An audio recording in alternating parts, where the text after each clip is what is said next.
Assalamualaikum warahmatullahi wabarakatuh. Bismillah wassalatu wassalamu ala rasulillah amma ba'du. Ananda kelas 2, hari ini kita akan mengulang bab 2 yaitu perubahan sifat benda. Namun sebelumnya kita akan mengulang dari awal apa yang disebut benda, kemudian sifat-sifat benda, kemudian perubahannya seperti apa. Baik, mari kita mulai dengan apa itu benda. Apakah benda itu? Manusia, hewan, tumbuhan adalah benda. Batu, gelas juga benda, buku juga benda. Namun, apakah kamu melihat perbedaannya? Apa yang membedakan dari keenam benda tersebut? Ya, manusia, hewan, dan tumbuhan adalah benda hidup. Sedangkan batu, gelas, dan buku adalah benda mati. Benda adalah segala sesuatu yang menempati ruang dan mempunyai massa. Manusia, hewan, tumbuhan, batu, dan buku menempati ruang. Benda-benda itu juga bisa ditimbang atau mempunyai massa, ya. Bagaimana benda dibedakan dengan bukan benda? Apakah cahaya termasuk benda? Bagaimana dengan panas? Cahaya dan panas bukanlah benda. Cahaya dan panas tidak menempati ruang. Cahaya dan panas tidak bisa ditimbang. Jadi kalau dilihat di foto ini, mana yang termasuk benda? Ember, minyak goreng, es, balon. Nah, panas api unggun dan cahaya lampu bukan benda karena dia tidak bisa ditimbang, dia tidak menempati ruang, ya. Nah, sekarang kalian sudah bisa ya, mana itu benda dan bukan benda. Sudah paham apa itu benda? Ternyata benda dikelompokkan ke dalam 3 wujud, yaitu benda padat, benda cair, dan benda gas. Ya, dikelompokkan ke dalam 3 wujud, padat, cair, dan gas. Nah, dilihat dari sini, kalau minyak goreng itu adalah benda cair, ember benda padat, ya. Kemudian balon adalah gas. Kemudian bagaimana dengan sifat benda-benda tersebut, ya? Yang pertama adalah sifat benda padat.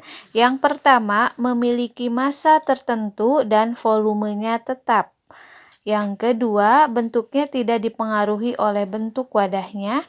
Yang ketiga, beberapa benda padat dapat berubah bentuk. Contohnya seperti ini.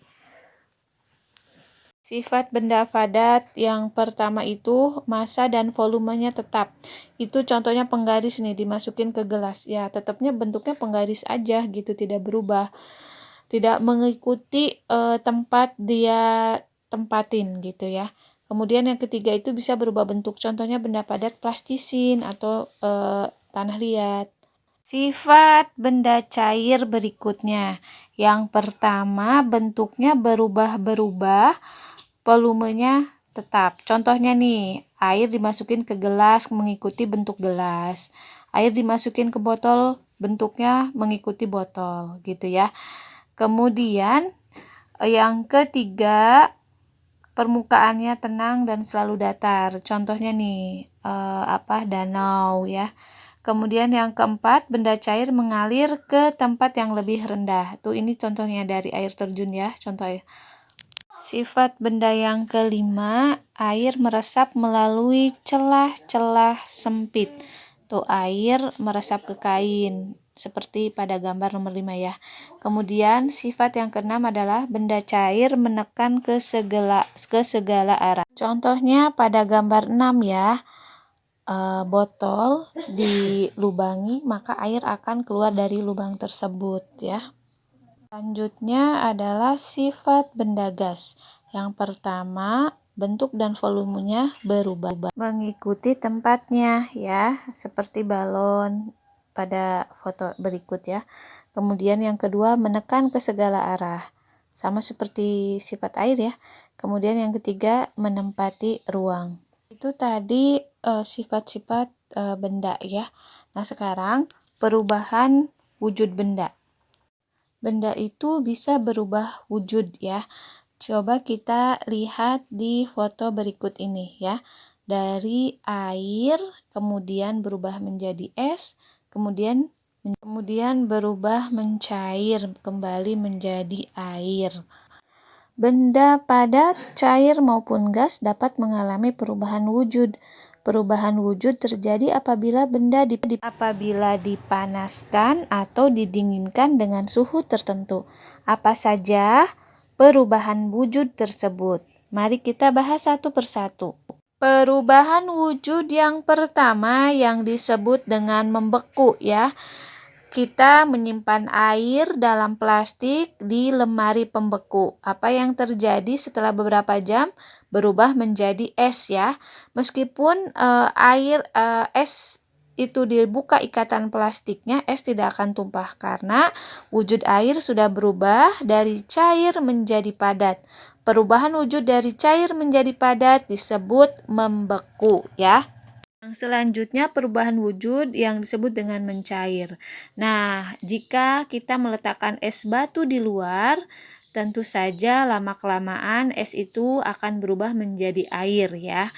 Begitu juga ketika kita memegang coklat, lama-kelamaan coklat tersebut akan meleleh. Mengapa begitu? Coklat dapat meleleh karena terkena panas dari tangan kita ya. Perubahan wujud dari padat menjadi cair disebut mencair ya. Perubahan wujud selanjutnya yang disebut dengan menyublim. Pernahkah kita mengamati kapur barus yang diletakkan di dalam lemari? Bagaimana bentuknya? Lama-kelamaan kapur barus akan mengecil dan habis, atau disebut kamper ya. Udara di dalam lemari menjadi harum. Kejadian ini menunjukkan bahwa kapur barus berubah wujud dari padat menjadi gas. Dari mana kita tahu kapur barus itu berwujud gas? Ingat kembali sifat gas. Gas mempunyai sifat menempati ruang. Akan tercium bau kapur barus atau kamper bukan? Jadi harum. Jadi perubahan wujud benda dari padat menjadi gas disebut menyublim ya. Yang selanjutnya yang disebut menguap.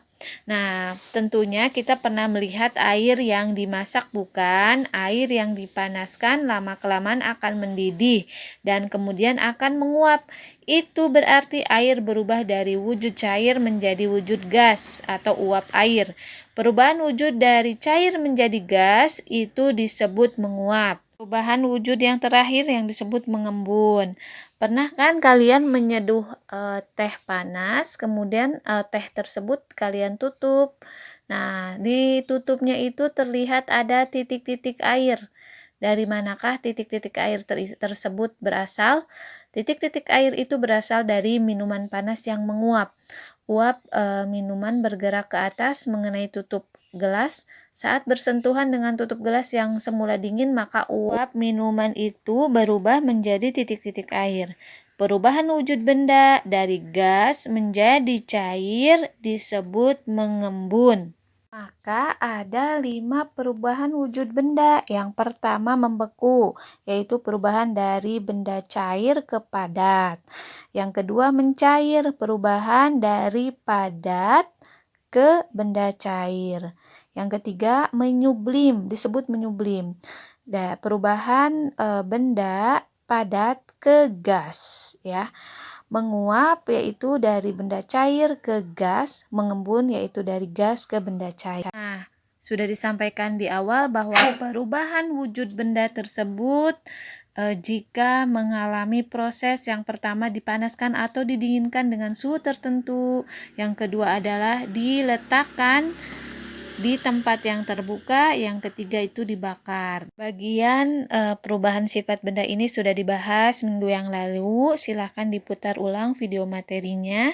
Bu Dani cukupkan sampai di sini. Ada hal-hal yang ingin ditanyakan, silahkan bertanya via Wapri. Bu Dani tutup dengan wassalamualaikum warahmatullahi wabarakatuh.